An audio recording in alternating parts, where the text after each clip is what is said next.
नमस्कार, जनता टीवी देख रहे हैं आप। आपके साथ मैं हूं अंजलि भंडारी और रुक करेंगे खबरों की ओर। मुख्यमंत्री योगी आदित्यनाथ ग्रेटर नोएडा के बुद्ध इंटरनेशनल सर्किट में आयोजित मोटोजीपी रेस को देखने पहुंचे। योगी आदित्यनाथ ने मोटोजीपी के सीईओ से मुलाकात की। सीएम ने मोटोजीपी में बाइक के साथ फोटो भी खिंचवाई। इसके साथ ही हेलमेट पर ऑटोग्राफ भी दिया। मोटो2 रेस स्पेन के रेडबुल ने जीत दर्ज की है, आपको बता दें, जबकि मोटो3 रेस स्पेन के जाउमे अमासिया ने जीता है।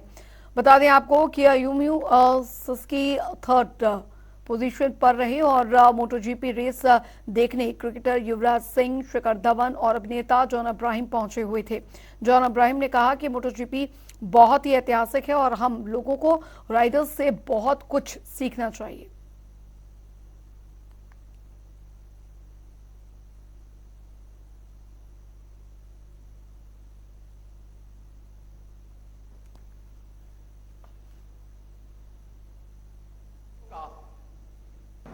आज प्रदेश ने टेक्नोलॉजी का उपयोग करते हुए जिन कार्यक्रमों को आगे बढ़ाया है, आज उसी का परिणाम है कि कोई भी निवेशक जो उत्तर प्रदेश के अंदर निवेश कर रहा है,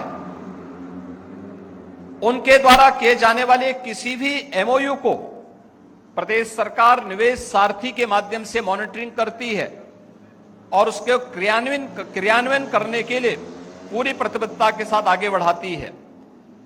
सिंगल विंडो की सुविधा उत्तर प्रदेश अपने हर निवेशक को उपलब्ध करा रही है और मुझे बताते हुए प्रसन्नता है कि देश के अंदर यह अपने आप में सबसे बड़ा निवेश मित्र पोर्टल है।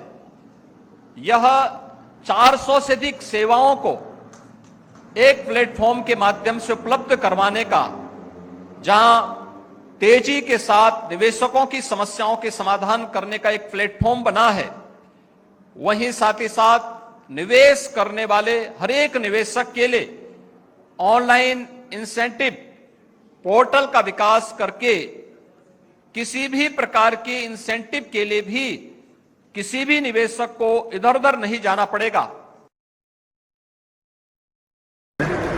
उसके अलावा मोटोजीपी से काफ़ी कुछ सीखना पड़ता है आपको, जैसे कि you need to wear helmet, you need to wear safe riding gear. तो हमारे जो यंगस्टर्स हैं जो आज के तारीख में बिना जैकेट्स के, बिना हेलमेट्स के चला रहे हैं, दिल्ली में 34 डिग्री है, track temperature must be close to 50 degrees. यहाँ पे हमारे प्रोफेशनल राइडर्स हेलमेट्स और सेफ्टी गियर पहन के चला रहे हैं। So I think it's a great lesson for everybody. और मैं पेरेंट्स को एनकरेज करना चाहूँगा कि बाइकिंग बहुत ही सेफ है ट्रैक पे, तो अपने बच्चों को ट्रैक पे लेके आइए, सिखाइए उनको। We want an Indian star, कोई जैसे हमारे इंडियन आइडल सिंगर्स हैं, ऐसे एक इंडियन मोटोजीपी स्टार भी होना चाहिए। So let's hope for the best. आप खुद को ऐतिहासिक भवन में पाके कैसा महसूस हो रहा है इस वक्त? मुझे बहुत अच्छा लग रहा है। I am very very honoured. मैं बहुत ही हम्बल्ड हूँ कि मोटोजीपी यहाँ इंडिया में है आज।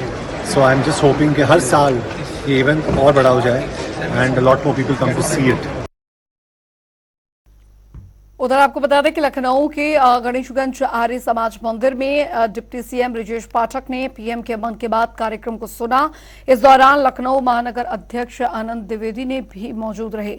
वहीं बता दें कि अमेठी में पूर्वांचल विकास बोर्ड के सदस्य विजय विक्रम सिंह ने भी मन की बात कार्यक्रम को सुना।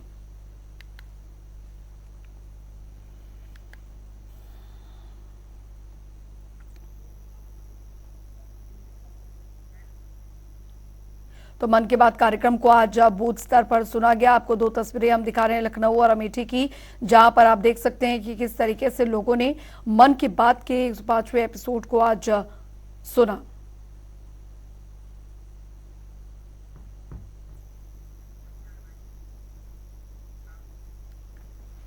उधर बीजेपी सांसद रवि किशन ने दानिश अली पर की गई विवादित टिप्पणी की निंदा की है। उन्होंने ऐसी बयानबाजी लोकतंत्र के मंदिर में शोभा नहीं देती है। ऐसे बयान भाईचारे को खत्म करते हैं। ये जो हुआ, रमेश बिधूड़ी जी माननीय सांसद भाजपा के, उन्होंने जो बोला, मैं उस वक्त मौजूद था पार्लियामेंट में, वो बहुत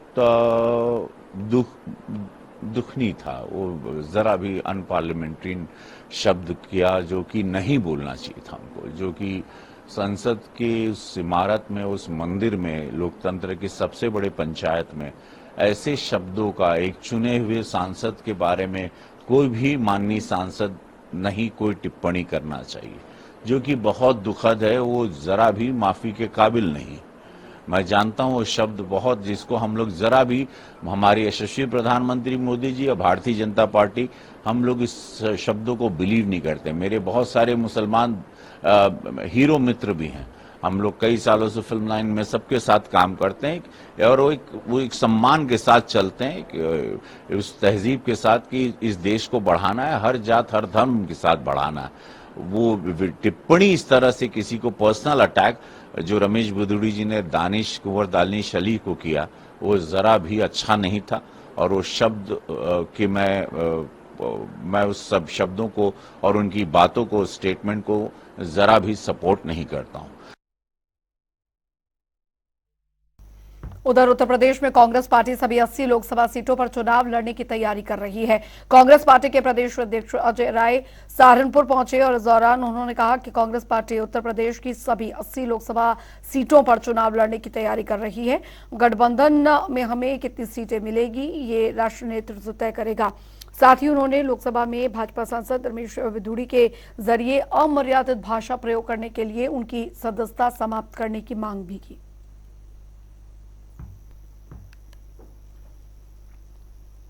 वहीं लोकसभा चुनाव 2024 और मुस्लिम समुदाय पर पूर्व सपा विधायक हाजी जमीर उल्लाह का बयान सामने आया है। उन्होंने बीजेपी पर जमकर निशाना साधा, कहा कि लोकसभा चुनाव 2024 में सपा को वोट दें, नहीं तो जनता को पता नहीं क्या क्या देखने को मिलेगा। मुसलमानों से मैं ये कहूंगा कि ये 2024 आ रहा है, ये आपकी लाशों पर बनेगी सरकार, चाहे किसी की बने, चाहे इधर की बने चाहे उधर की बने, टारगेट आप ही होंगे। आप लोगों को सबको बहुत संयम के साथ, किसी पे कोई रिएक्शन न करें, बहुत संयम के साथ घर बैठे और अपना वोट डाल दें चुपचाप से। वरना अभी तो कुछ नहीं है, अभी तो आपको बहुत कुछ देखना बाकी है, अभी तो आपको बहुत कुछ देखना पड़ेगा। 24 आते आते देखना क्या होगा, आप लोगों को जीना हराम हो जाएगा। इसलिए मैं ये कहूँगा, सब मेरी सलाह है कि आप लोग अपने हिंदू भाइयों से बहुत मेल जोल बढ़ाकर साथ साथ चलें और देश हित में अपना वोट करें।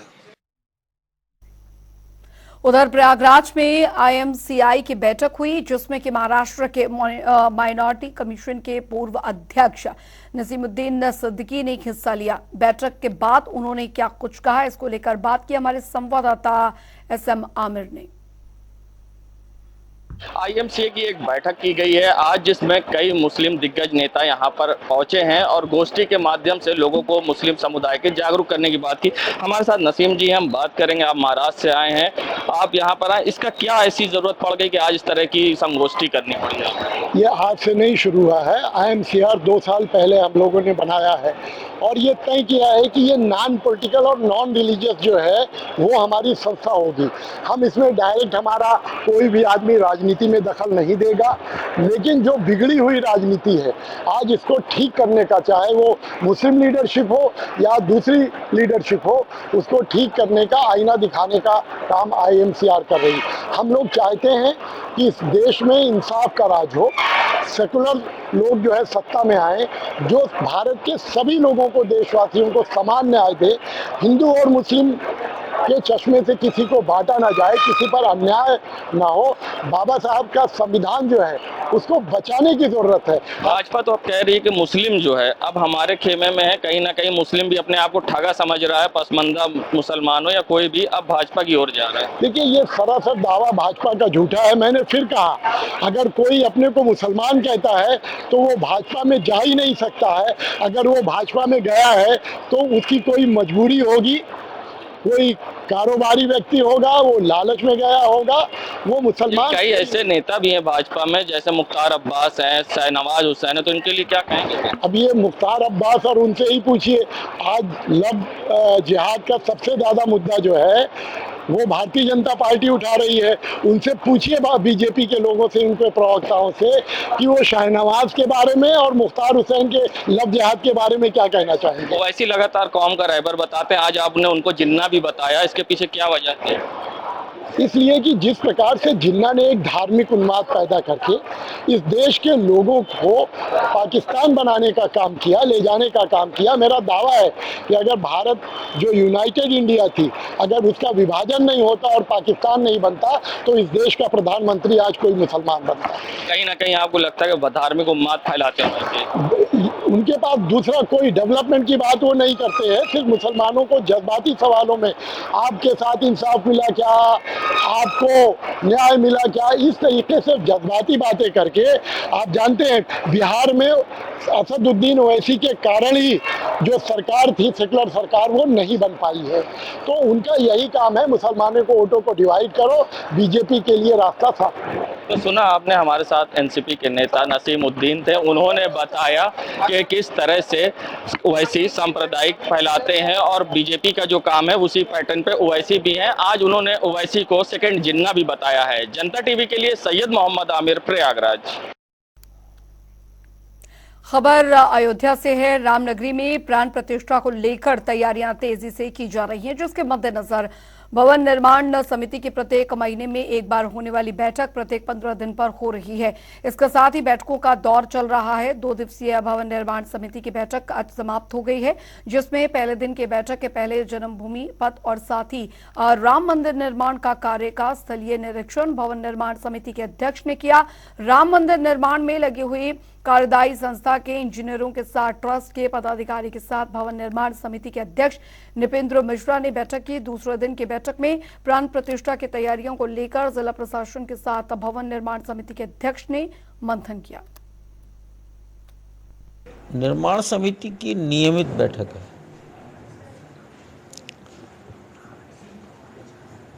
जैसे जैसे प्राण प्रतिष्ठा की अवधि पास आ रही है, बैठकों का या मॉनिटरिंग का काम बढ़ रहा है। बैठक ना कहा जाए, मॉनिटरिंग है। शेष गर्भगृह में फ्लोर नहीं, गर्भगृह का फर्श, उसका मार्बल कंप्लीट हो गया है। शेष मंदिर का फ्लोरिंग बहुत जल्दी प्रारंभ कर दिया जाएगा।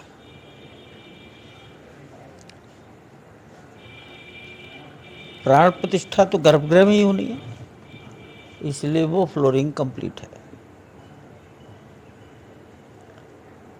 शेष प्राण प्रतिष्ठा पर राम भक्तों को भगवान का प्रसाद अधिक से अधिक लोगों को मिल पाए या प्रत्येक को मिल पाए, इसकी तैयारियां भी बहुत संतोषजनक ढंग से आगे बढ़ रही हैं। उधर आपको बता दें कि प्रतापगढ़ में श्री रामलीला समिति की बैठक हुई, जो कि गोपाल मंदिर में समिति के संरक्षक रोशनलाल उमरवेश्वर की अध्यक्षता में संपन्न हुई। बैठक में इस साल होने वाले रामलीला, दशहरा और भरत मिलाप को संपन्न कराने की रूपरेखा तैयार की गई और साथ ही विभिन्न पदाधिकारियों को उनका दायित्व सौंपा गया। बैठक में कई प्रस्ताव भी पारित किए गए, जिसमें कि सभी राम भक्तों ने एक स्वर में कहा, इस बार जो चौकियां निकाली जाए वो सनातन धर्म को बढ़ावा देने के लिए प्रेरित करने वाली हों। वहीं डांस वाली चौकियों पर सभी दलों से अनुरोध किया जाएगा कि वो इन पर रोक लगाए। वहीं आपको बता दें कि अयोध्या में होने वाली इस बार की सबसे बड़ी रामलीला का भूमि पूजन विधिवत मंत्रोच्चार के साथ हुआ। इस दौरान अयोध्या सांसद लल्लू सिंह और साथ ही विधायक वेद गुप्ता भूमि पूजन में दरअसल शामिल हुए। इन सबके बीच रामलीला के अध्यक्ष सुभाष मलिक ने भूमि पूजन किया और इस बार 14 अक्टूबर से 24 अक्टूबर तक रामनगरी में अयोध्या की रामलीला का मंचन किया जाएगा। अयोध्या की रामलीला अगली दफ़ा, चौथी दफ़ा यहाँ पे हमारी रामलीला होने जा रही है। इसके अंदर काफ़ी फिल्मी सितारे यहाँ पे काम करने लग रहे हैं और आप सभी से हमें सहयोग किया जाए।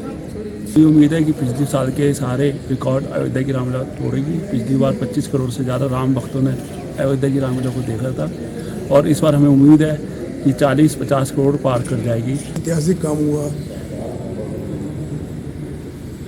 प्रभु श्री राम की इस नगरी में माननीय मुख्यमंत्री योगी आदित्यनाथ जी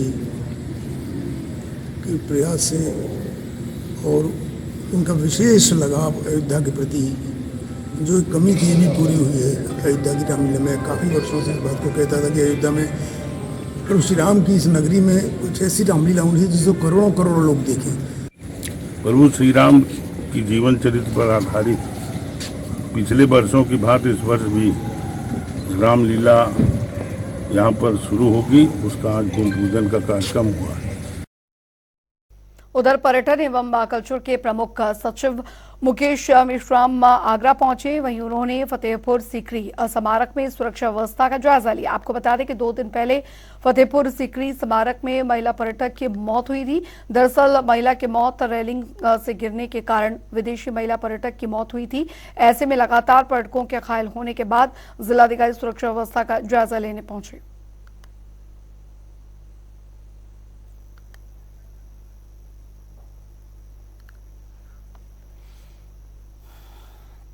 चलिए अब रुक करेंगे 4 मिनट में 18 मंडलों की खबरों की ओर फटाफट अंदाज में। बाराबंकी भाजपा के पूर्व विधायक पर व्यापारी ने लगाया आरोप, कहा सोफा खरीदने पर पैसे मांगे तो किया हमला। बरेली में प्रॉपर्टी डीलर पर युवक ने की 5 राउंड फायरिंग, सीसीटीवी में हुई कैद घटना। रायबरेली में सपा विधायक पर धोखाधड़ी का मामला दर्ज। एफआईआर आपको बता दें कि वे नौकरी के नाम पर वसूले थे 9 लाख रुपए। आगरा में जिला कारागार पहुंचे कारागार मंत्री, कैदियों को दिए कपड़े। लखीमपुर खीरी में घर में खाना बनाते समय फटा गैस सिलेंडर, भीषण आग में करीब आधा दर्जन घर जलकर हुए राख। मिर्जापुर में अस्पताल की लापरवाही, इलाज के दौरान हुई मरीज की मौत। बदायूं में पुलिस और गौकशी के बीच हुई मुठभेड़, गोली से बदमाश हुआ घायल। गोंडा में दरअसल बिजली विभाग की लापरवाही, करंट लगने से बुजुर्ग महिला की मौत। आगरा में नगर निगम की टीम ने अवैध चबूतरे पर चलाया बुलडोजर, लोगों ने सार्वजनिक रास्ते पर चबूतरा बनाकर किया था कब्जा। अलीगढ़ में दबंगों ने की दंपत्ति की पिटाई, पड़ोसी से हुए विवाद में जमकर चले लात घूंसे। सहारनपुर में सड़क निर्माण और गड्ढा मुक्त अभियान हुआ शुरू, नगर विधायक ने रविदास मार्ग की सड़क पर रोलर चलाकर किया शुभारंभ। मैनपुरी में विद्युत करंट की चपेट में आने से मां बेटी की हुई मौत, परिजनों में मचा कोहराम। एटा में डॉक्टर की लापरवाही से हुई महिला की मौत, परिजनों ने अस्पताल के खिलाफ काटा हंगामा। कन्नौज में चोर हुए बेखौफ, अस्पताल के नीचे से बाइक लेकर हुए फरार, सीसीटीवी में घटना कैद। इटावा में थाना प्रभारी की दबंगई, युवक से जमकर की मारपीट, पीड़ित एसएसपी ने कार्रवाई करने की लगा रहा है गुहार। फतेहपुर में 4 दिन से लापता युवक का नहीं मिला कोई भी सुराग, पुलिस रही नाकाम, नाराज ग्रामीणों ने डीएम आवास का किया घेराव। प्रयागराज में किशोर की हत्या और अपहरण का मामला, जंगलों में मिला था शव, पुलिस ने मुठभेड़ में आरोपी को किया गिरफ्तार। लखीमपुर खीरी में टूरिस्ट बस से बरामद हुआ लाखों का माल, नेपाली पुलिस ने 3 आरोपियों को किया गिरफ्तार। मैनपुरी में पुलिस ने दुकान में हुई चोरी का किया खुलासा, 213 आरोपियों को किया गिरफ्तार, कब्जे से तमंचा और कारतूस बरामद।